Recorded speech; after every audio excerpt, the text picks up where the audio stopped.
할렐루야. 77주년을 맞이하는 광복절입니다. 광복절은 우리나라가 일본에게 침략당하여 36년 동안을 일본에게 강제로 점령당했다가 해방된 것을 기념하는 날입니다. 일본은 제국의 욕망에 빠져 우리나라를 비롯해서 주변 여러 나라를 침략했습니다. 침략자 일본은 우리 민족의 고유 그 민족성을 말살시키려고 우리 민족의 좋은 것을 다 없애버리고 또 보물 같은 문화재는 일본으로 다 훔쳐갔습니다. 일본은 우리나라 말과 글도 못 쓰게 하고 일본 말과 글을 쓰게 했어요. 사람들의 이름은 물론 동네 이름도 일본식으로 바꿔 부르게 하였습니다. 전쟁을 위해서 젊은 청년들을 강제로 징집해가고 젊은 여성들은 돈 벌게 해준다고 속이고 강제로 유한부로 끌고 갔습니다. 우리나라 강산에는 좋은 목재와 자원들 그리고 쌀과 곡식들은 일본으로 다 실어갔습니다. 일본은 우리나라의 도시마다 일본 귀신을 모시는 신사를 만들고 정기적으로 가서 귀신에게 절하고 제사 지내게 하였어요. 저는 어렸을 때 그 목포에서 살았는데 목포에는 유달산이라는 유명한 산이 있습니다. 그 산에는 그 바위들이 많이 있는데요. 그런데 큰 바위에 쇠말뚝이 여러 개 박혀 있는 걸 보았어요. 어렸을 때 저는 그것이 무엇인지 몰랐거든요. 근데 나중에 알고 보니까 일본이 우리나라의 민족 정기를 끊고 훌륭한 인물들이 나오지 않게 하기 위해서 쇠말뚝을 박아 놓았다는 거예요. 일본 놈들이 별짓 다 했습니다. 우리 조선 사람들은 사람 취급부터 받지 못하면서 1등 국민이라고 하는 일본 사람들 밑에서 짓밟히고 분통 터지고 억울한 삶을 살아야 했습니다. 그런 암흑 같은 세월에서 해방되는 날이 무슨 날이냐면 바로 광복절입니다. 그러나 일본 제국의 야망은 영원할 수 없습니다. 인류의 수많은 민족들이 대제국이란 꿈을 가지고 침략의 역사를 만들었지만 결국은 다 무너졌거든요. 성경에 보면 아수르 대제국, 바벨론 대제국, 바사, 페르시아 대제국, 그 외에도 로마 대제국, 몽골 대제국이든지 등등 세계 역사의 여러 민족들이 제국의 꿈을 꾸고 침략하여 수많은 나라와 민족에게 고통을 주었지만 결국 그들은 다 망하고 역사의 뒤로 사라져 버렸습니다. 일본의 침략은 일본의 욕망에 조금은 만족시킬지 몰랐어도 결국은 뜻을 이루지 못하고 망하고 맙니다. 일본뿐만 아니에요. 대제국을 꿈꾸고 일어났던 모든 나라가 다 그랬어요. 왜냐하면 이 세상의 주관자는 누구시다? 하나님이시기 때문입니다. 이 세상에 창조하신 분도 하나님이시지만 주관에 가시는 분도 지금 하나님이시거든요. 이 인류의 역사는 누가 붙들고 있다? 하나님이 붙들고 있기 때문입니다. 아무리 사람들이 가진 지혜와 능력으로 욕망을 채워보려고 발버둥 치지만 결국 망하게 되어 있어요. 하나님은 인류의 구원의 계획이 있기 때문에 악한 인간들의 욕심을 깨트려버리고 결국 하나님의 뜻을 이루어 가십니다. 극동 아시아에 침략한 일본은 태평양을 건너 미국까지 넘보죠. 그러자 1945년 8월 6일 아침에 일본 히로시마에 원자폭탄이 떨어지고 1945년 8월 15일 정오에 일본왕 히로히토는 미국에게 항복을 선언합니다. 태평양 전쟁에서 일본이 미국에게 항복한 거죠. 그 덕분에 도저히 스스로 독립할 수 없었던 우리나라도 덩달아 독립이 된 거예요. 그렇게 해서 우리 민족이 36년 동안 일본에서 억압받던 강점기가 벗어나고 나라의 주권을 회복하는 해방이 된 것입니다. 이 날이 바로 무슨 날이다? 광복절이고 77년 전 일입니다. 만약에 그렇게 해방되지 않았다면 아마 우리나라는 지구상에서 이름조차도 없이 사라졌을 것입니다. 일본에게 침략받아 지금까지 120년을 살았다면 지금쯤 중국에서 우리 동포들이 조선족이라고 불리고 살잖아요. 그처럼 우리도 일본이라는 나라 속에서 대한민국이라는 나라는 없고 조선지 조선족으로 불리고 살고 있을 뻔했습니다. 생각만 해도 아찔합니다. 그래서 우리나라의 독립을 위해서 목숨을 던지며 일본과 맞서며 독립운동했던 우리 조상들이 고맙고 그 모진 핍박을 받으면서 견디고 살아왔던 어르신들이 참 고맙습니다. 우리를 일본 손에서 해방시켜준 미국도 고마웠고 그리고 누가 뭐라고 해도 역사를 주관하신 하나님이 고맙습니다. 사실은 미국이 일본을 물리치고 우리를 해방을 안겨주었지만 그 뒷면에는 놀라운 하나님의 구원의 역사가 있기 가능한 거예요. 애굽에서 고통하는 히브리 백성들을 구원하기 위해서 하나님은 하나님의 사람 모세를 불러서 사용하잖아요. 또 아수르와 바벨론 대제국의 나라를 잃고 길게는 200년 짧게는 70년이란 세월을 포로로 잡혀가 자기 나라 민족성은 물론 역사를 몽땅 잊어버리고 살아가는 히브리인들에게 바사 고레스라는 이방인을 통해서 다시 조국 이스라엘로 돌아가는 해방의 기쁨을 안겨주신 분이 누구시다? 하나님이시거든요. 인류에 수많은 민족이 생겼고 나라가 생겼다가 없어지지만 하나님은 인류 역사 속에서 하나님의 뜻을 세우고 나아갈 민족과 나라를 선택해서 반드시 원하십니다. 그 대표적인 나라가 어디냐면 이스라엘이고 바로 우리나라입니다. 36년 침략 아래 우리는 민족성을 다 잃고 거의 일본 사람이 돼가지고 살고 있었어요. 하나님이 미국이라는 나라를 통해서 무너진 우리를 일본 속에서 구원해내지 않았다면 우리는 여전히 일본 사람이 돼서 살아가고 있을 겁니다.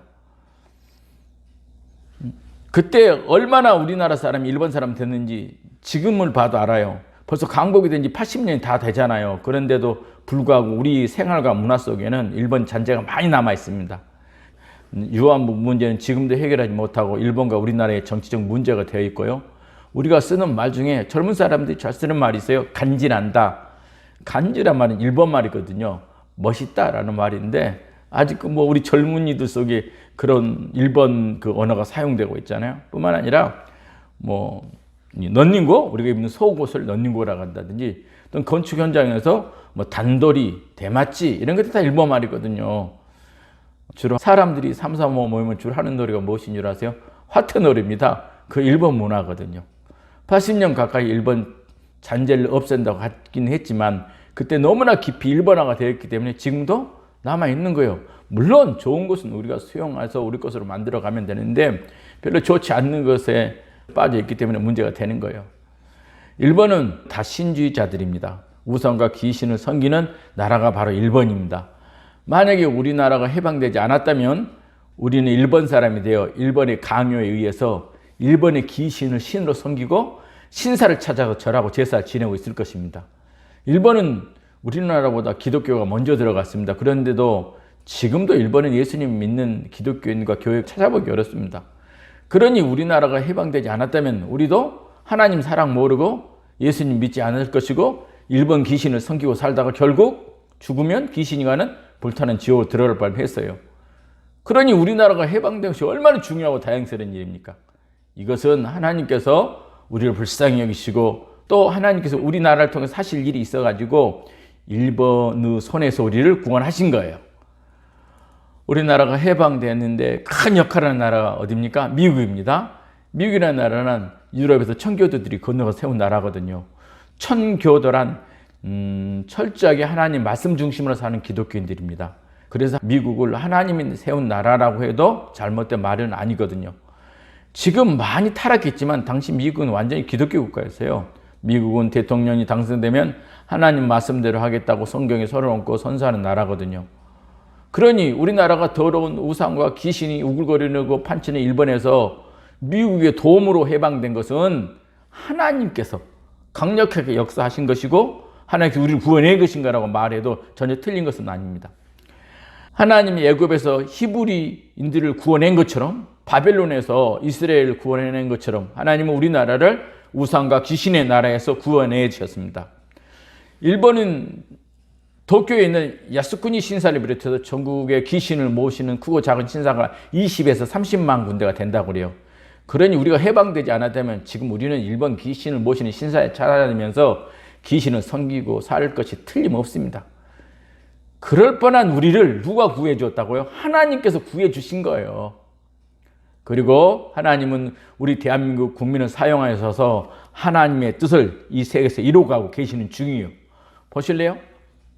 일제 강점기 때만 해도 전국적으로 우리나라에서 교회를 찾아보기가 쉽지 않았어요. 교회를 다니는 기독교인들을 만나기도 참 어려운 때였어요. 미국 장로교 선교사 언더우드 목사가 우리나라에 입국했지만 처음부터 선교활동에서 교회를 세운 건 아니고 의사로 활동했거든요. 그러니 일제 강점기 때는 교회가 몇 개나 되고 기독교인들이 몇 명이나 되겠어요. 그때 우리 기독교인들은 아주 극소수였거든요. 그런데 일제강점기 때 그 얼마 안 되는 기독교인들을 하나님께서 우리나라 독립운동하는 데 사용하셨어요. 3.1 운동을 주도하던 지도자들은 물론 유관순, 안중근, 조만식 선생, 백범, 김구, 도산, 안창호, 서필필 박사 등 지도자들뿐만 아니라 상해 임시정부는 물론 만주 벌판에서 일본군과 맞서 독립을 위해서 목숨을 내놓은 독립군들, 우리나라에 남아서 이름도 없이 우리나라 독립을 위해서 민중을 깨우고 앞장섰던 분들 중에 기독교인들이 허다하게 많습니다. 물론 타종교인도 있겠죠. 그러나 비교할 수 없을 정도로 우리 기독교인들이 많습니다. 일제강점기 때 우리 기독교는 일본으로부터 독립운동단체라고 감시를 받아야 될 정도였거든요. 우리나라 애국가에는 그 하나님이 보호하사 우리나라 만사라는 가사가 들어있잖아요. 애국가는 처음에는 지금처럼 안익태 선생의 곡이 아니었어요. 애국곡에 가사를 붙여가지고 불렀는데, 그러니까 일본 강점기 때 애국곡에 하나님 보호하사 우리나라 만세라고 가사를 넣어 부르면서 독립운동을 했던 거 아니에요. 하나님께서 당시 우리 기독교인들을 민족 독립을 위해 쓰셨고 기독교 국가인 미국이라는 나라를 통해서 우리에게 강복의 기쁨을 안겨주셨습니다. 여러분, 저는 태극기 부대가 아니에요. 극단 민족 우월주의자도 아닙니다. 누나이터도 아닙니다. 그러나 분명한 것은 우리나라 현대와 근대 역사 속에 하나님께서 역사하신 것이 선명하게 보입니다. 우리나라 그 현대 역사를 이끌고 계신 하나님은 더러운 귀신이 판치는 쓰레기통 같은 일본에서 우리를 구해내시고 우리나라 전 지역 바다의 섬들마다 산 골짜기 동네마다 도시 골목마다 십자가가 달린 교회를 세워 하나님의 말씀이 선포되게 하였고 찬송이 하늘로 불러 퍼지게 하였으며 기도가 멈추지 않게 해서 그동안 우리 민족에 자리 잡고 있던 귀신과 미신들을 비롯해서 36년 자리 잡고 있던 일본의 우상과 더러운 귀신들을 다 몰아내 주셨습니다. 그리고 한국 전쟁으로 폐허 상태에서 세계에서 찾아볼 수 없는 놀라운 축복과 부흥을 우리나라에 주셔서 지금은 전 세계적으로 선교사를 두 번째로 많이 파송하는 나라가 되어 있잖아요. 이것은 하나님께서 세계 열방 속에서 우리나라를 택하시고 축복하신 결과입니다. 우리나라에 은혜를 베푸신 하나님은 해방 이후 전쟁의 폐허 속에서 열심히 일하고 살아온 우리나라 국민들을 축복하셔가지고 급속도로 잘 사는 나라가 되어 이제 세계 강대국과 어깨를 나란히 하는 선진국으로 만들어가고 있잖아요. 이것은 이 세계의 어떤 나라에서도 찾아볼 수 없는 하나님의 축복이 우리나라에 있었기 때문입니다. 여러분, 세계 다른 나라 사람들은 열심히 일을 할 줄 모르고 게으른 사람들만 모여서 살고 있을까요? 아닙니다. 우리보다 더 부지런하고 훌륭한 민족성을 가진 나라도 많고 우리나라 지도자들보다 더 똑똑한 지도자들을 가진 나라들이 많이 있습니다. 그런데 그 나라들이 왜 전쟁의 폐허 속에서 일어나는 우리나라를 따라오지 못하고 있는 줄 아십니까? 그것은 우리나라는 하나님께서 선택하시고 축복하시기 때문입니다. 여호와를 자기 하나님으로 삼는 나라, 곧 하나님을 기업으로 선택한 백성은 복이 있도다라고 다윗은 고백합니다. 하나님께서 우리나라를 하나님의 기업으로 선택하셨다는 거예요. 그러면 우리는 하나님을 우리 하나님을 삼고 살아야 합니다. 그래야 복된 나라가 됩니다. 우리나라가 일본부터 해방을 맞이하는 강복은 하나님께서 일하시는 역사를 빼놓고 말할 수 없습니다. 하나님께서 우리나라 근현대사 속에 역사하시는 일이 너무나 크기 때문이에요. 저는 영안이 열려 연결을 보는 신령한 자가 아닙니다. 그러나 우리나라 근현대사 역사 속에 하나님이 하신 일은 분명히 보입니다. 그러므로 77주년을 맞이하는 광복절의 기쁨을 우리나라의 독립을 위해서 목숨을 내놓은 분들과 그 자손들과 그리고 그때 살았던 여러분들과 온 국민들과 함께 나누며 또 우리나라를 택하시고 축복하셔서 독립을 주도하신 하나님 아버지께 영광 돌리며 함께 기쁨을 나누는 국민들이 되시기를 주님의 이름으로 축원드립니다. 아멘.